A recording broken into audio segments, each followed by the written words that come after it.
Welcome back to the Anti-Cancer Lab. If you're new here, pull up a chair, you're in good company. This is where I read the cancer studies most people never see and tell you, plainly, what they mean for your plate. No fear, no hype. So grab a coffee and let's look at this together. Today it's 8 foods, ordinary ones you can buy this afternoon, that keep turning up in the research on starving cancer cells. But I'm going to grade them honestly, one by one, and by the end you'll know exactly which of the 8 have real evidence behind them and which ones are mostly wishful thinking dressed up in a headline. So let me tell you exactly what you're getting if you stay, because your time is worth something.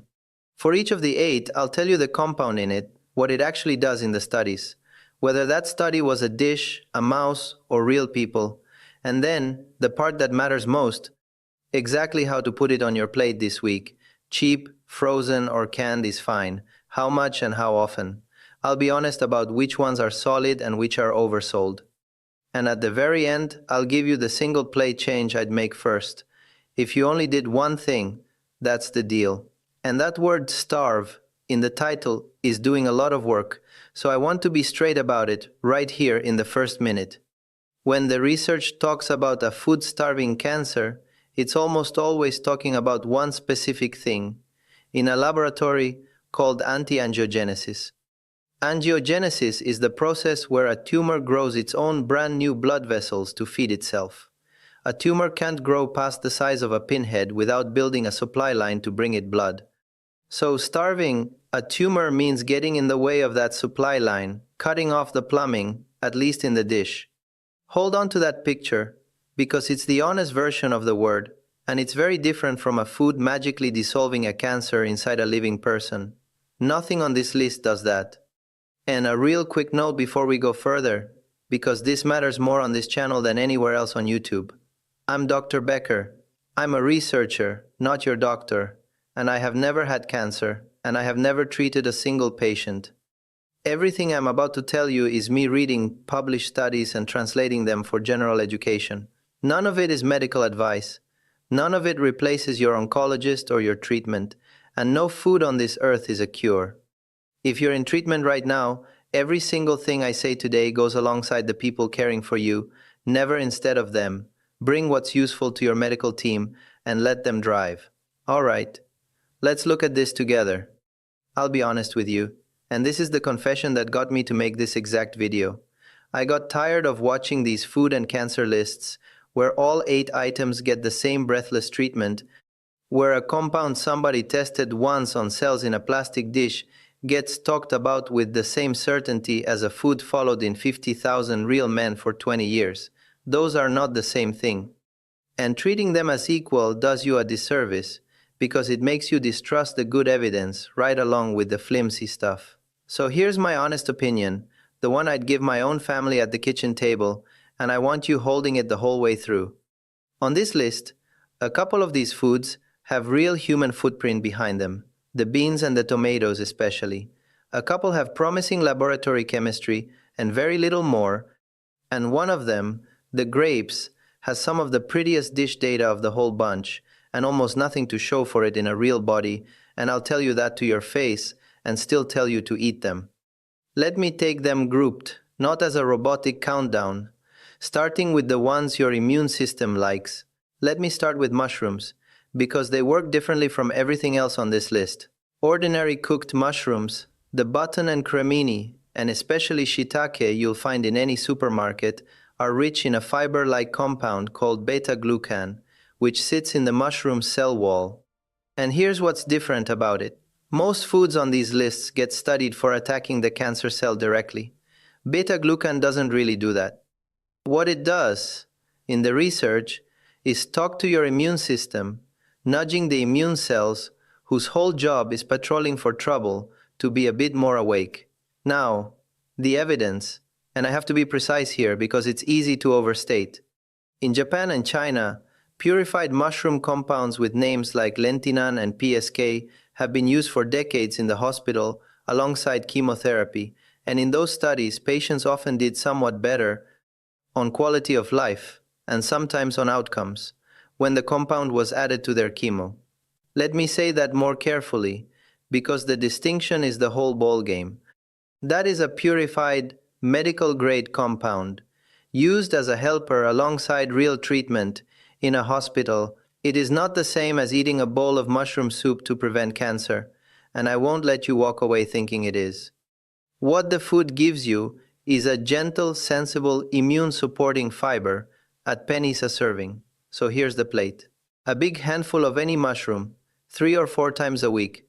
And here's the one thing that actually matters: cook them.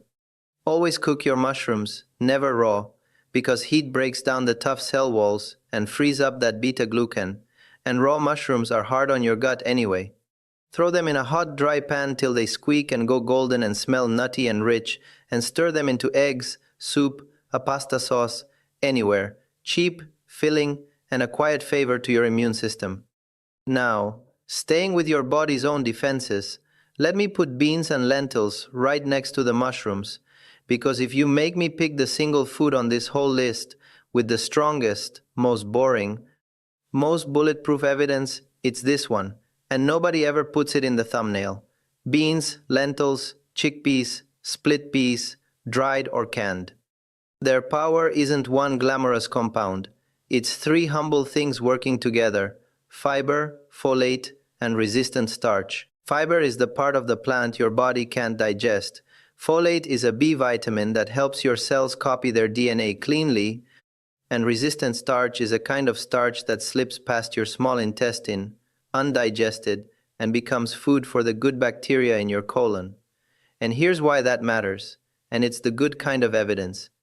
When those gut bacteria ferment that fiber, they produce compounds that keep the lining of your colon calm and healthy. And the big cancer research bodies, the ones that pull together dozens of studies following hundreds of thousands of real people over years, the World Cancer Research Fund and the American Institute for Cancer Research have concluded that for every 10 grams more fiber people eat a day, their risk of colorectal cancer drops by about 10%.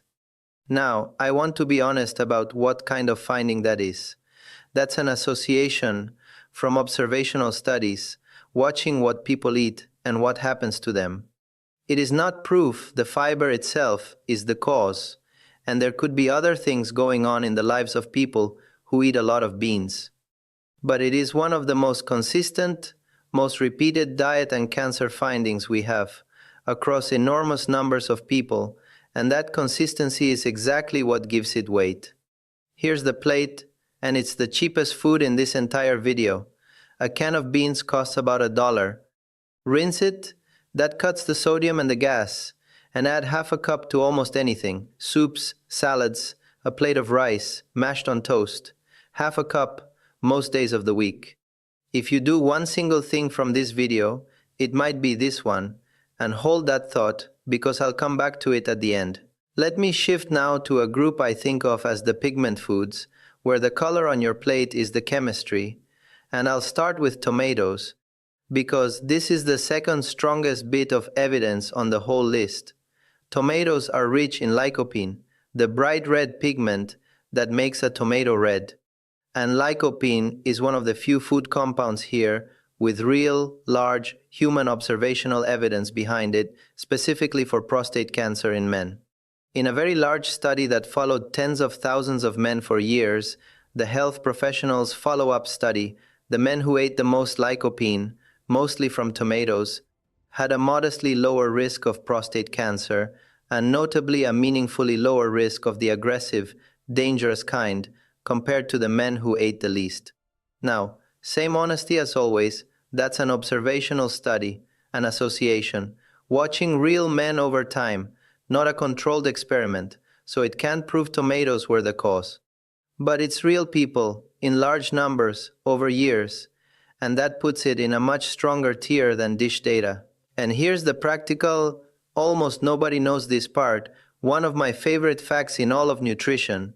Lycopene absorbs into your body far better from cooked tomatoes than from raw ones, because cooking and a little oil breaks down the tomato cells and frees the lycopene up. So a jar of plain tomato sauce, a can of crushed tomatoes simmered down, even good tomato paste, actually gives you more usable lycopene than a fresh raw tomato does. So, the plate is a gift. You do not need fancy heirloom tomatoes. The canned crushed tomatoes, the jar of plain marinara, the tomato paste, those are the cheap high lycopene forms, and cooking them in a little olive oil, which we'll get to, is exactly right.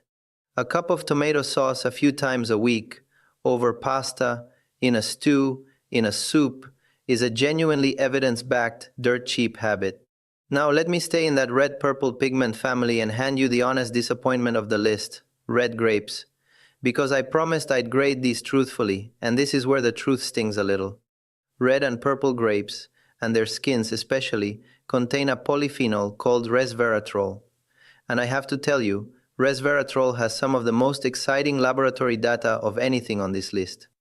In the petri dish, resveratrol does that anti-angiogenesis thing we talked about at the top beautifully.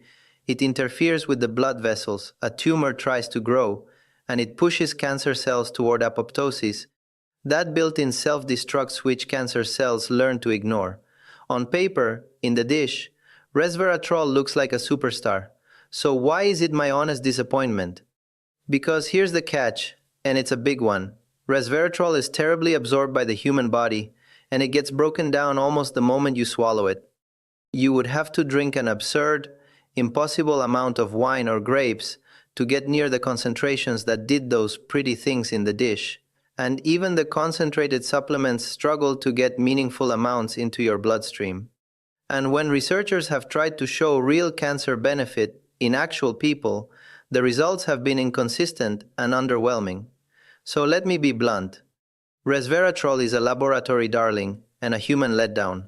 So far, the dish is not the person, and grapes are the clearest example of that gap on this entire list. Now, does that mean skip the grapes? Absolutely not. A bowl of red grapes is a wonderful, sweet, hydrating snack full of a whole range of polyphenols, not just resveratrol, and a far better thing to reach for than a cookie. So eat the grapes, a handful. Frozen ones are lovely, straight from the freezer in summer. Just eat them because they're a good, cheap whole food snack, not because you're dosing yourself with a cancer drug, because you're not. And anyone selling you a resveratrol pill on that promise is way out over their skis. Let me pause the countdown for a second, because I know exactly what some of you are thinking right now. You're thinking, Becker, this is just another one of those eat your fruits and vegetables videos dressed up with fancy words. And you know what? That's fair, and I'd rather answer it honestly than talk you past it. So here's my answer. You're partly right, and that's the point. The honest truth of this whole field is that it keeps landing on the same humble stuff: beans, tomatoes, olive oil, mushrooms. The value of a video like this isn't some secret exotic berry. It's telling you which of the ordinary things actually have the science. So you spend your effort and your grocery money on the real ones and don't get suckered by the flimsy ones. That's the honest job here. Alright, let me get to a food I have to handle with real care, because there is more fear and confusion around it than almost anything else, and that's soy. Soybeans, edamame, tofu, tempeh, plain soy milk. Soy contains compounds called isoflavones, the main one being genistein, and here is exactly why people get scared, so let me meet it head on.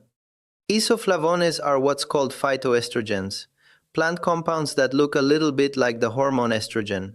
And because some breast cancers are fueled by estrogen, for years there was a reasonable sounding fear that soy might feed those cancers, so women were told to avoid it.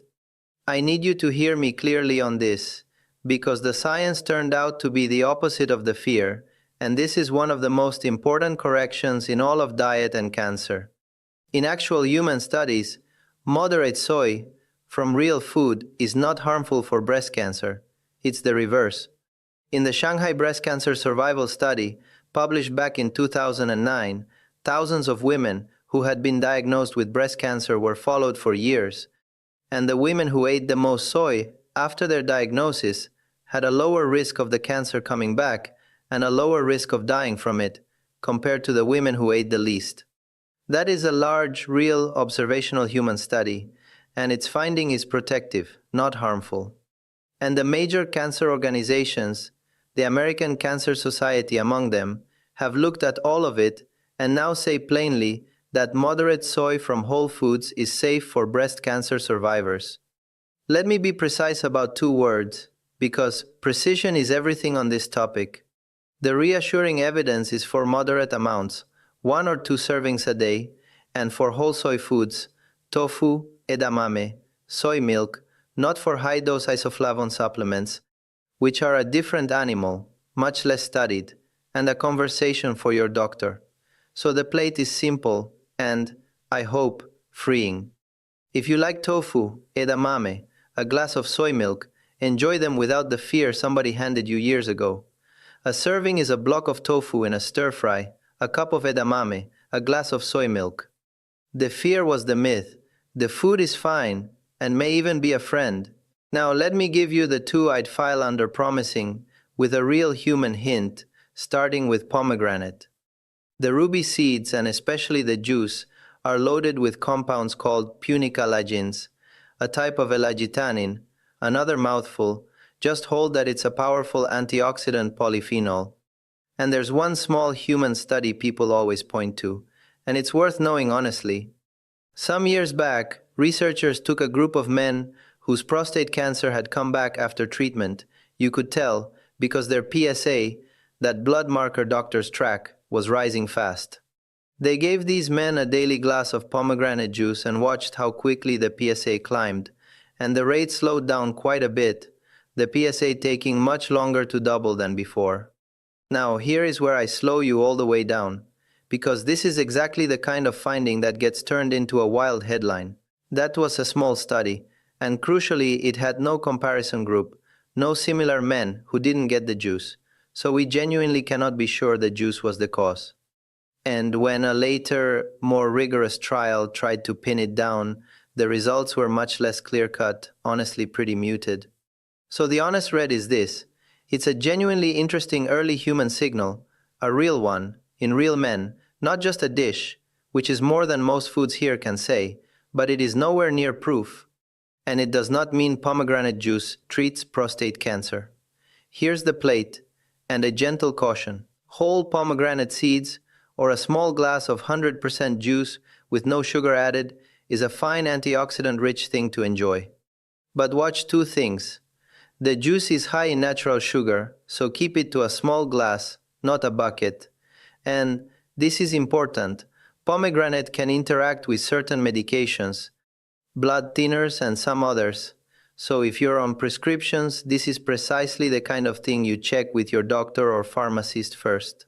Alongside your care, never a substitute for it. And let me pair pomegranate with extra virgin olive oil, the last of my hopeful group, because it might be the most pleasant health habit on the whole list. Real extra virgin olive oil, the good green peppery kind, contains a compound called oleocanthal, and here's a lovely detail. Oleocanthal is what's responsible for that little peppery sting at the back of your throat when you taste a really fresh olive oil. That sting is the chemistry. In laboratory and mouse studies, oleocanthal did something quite striking to cancer cells. It damaged their internal garbage disposal units, structures called lysosomes, in a way that pushed the cancer cells to die while leaving healthy cells alone. Now, that's dish and animal work, so keep it in that tier. But olive oil has something extra the resveratrol didn't, a hint from real people. In a large Spanish study called PrettyMed, older women put on a Mediterranean diet with plenty of extra virgin olive oil had a lower rate of breast cancer than women simply told to cut their fat. I have to be honest about that one too. It was a smaller piece of a bigger study, with a modest number of cancer cases, so it's a suggestive hint, not the last word. But the lab, the mice, and that human hint all lean the same gentle direction, and that's encouraging, and the plate here is a genuine joy. Use extra virgin olive oil, and it must say extra virgin, the unrefined kind that still has the oleocanthal in it, as your main fat. Drizzle it raw over vegetables, over that tomato sauce, over beans, over a salad. 2 or 3 tablespoons a day across your meals is right in line with the Mediterranean pattern. And remember, it's also the oil that helps you absorb the lycopene from your cooked tomatoes, so those two are partners on the plate. Which brings me to the last one, apples. and I'm putting it last on purpose because it's the gentlest evidence of the bunch, and I want to be square with you about that.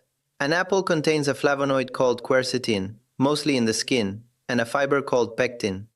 Quercetin, in the petri dish, does the familiar thing. It nudges cancer cells toward that self-destruct switch, apoptosis, in lab studies. And the pectin, the fiber, feeds your gut bacteria much like the beans do, a real if humble benefit. But let me be completely straight, because honesty is the whole point of this channel. The cancer evidence for the apple is essentially all dish level. It's promising chemistry, and that's genuinely all I can honestly claim for it against cancer, specifically. There's no big human trial showing apples prevent anything, so why on earth is it on the list?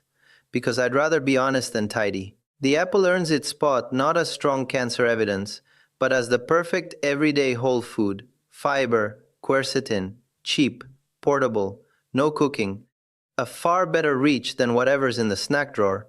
Eat the skin, because that's where the quercetin lives, give it a rinse, and have one most days. If a video tells you an apple a day fights off cancer, it's stretching miles past the evidence. I won't. It's a great, cheap, honest snack, and that's exactly enough reason to eat one. So let me give you the honest turn now, the part the headlines always leave out, and I learned how to say it from two people I sat with this past year. There was a man, I'll call him Otis, in his late 60s, worried sick about his rising PSA, who came up to me after a talk, gripping a printed list of, and I counted, 14 anti-cancer superfoods he'd found online, and he asked me, almost frightened, which ones would cure him. And there was a woman, call her Colette, around 70, recently diagnosed, who told me she'd spent $200 on pomegranate and resveratrol supplements because a video swore they starved tumors. And I had to gently tell both of them the same true thing, and I'll tell it to you now. None of this is a cure. A food does not kill cancer inside your living body the way a headline says. When I say a compound starved cancer cells or push them to self-destruct, that comes from the laboratory, from petri dishes and animal studies. Plus, for a couple of these, tomatoes and beans especially, real human population studies showing an association, a nudge in the odds over years. It is never a promise about what happens inside you when you eat lunch. Anyone who tells you a fruit dissolves a tumor in a real person is selling you something, probably a supplement, and I want you to keep your $200. And here's the second honest thing, the one that separates the eight for you. Plainly, the dish is not the person, and that gap is everything on this channel. Some of these have crossed it into real humans. The beans, with that fiber and colorectal cancer evidence across hundreds of thousands of people, and the tomatoes, with lycopene followed in tens of thousands of men, are your two strongest, most defensible bets, and also the two cheapest. The soy correction is real and important.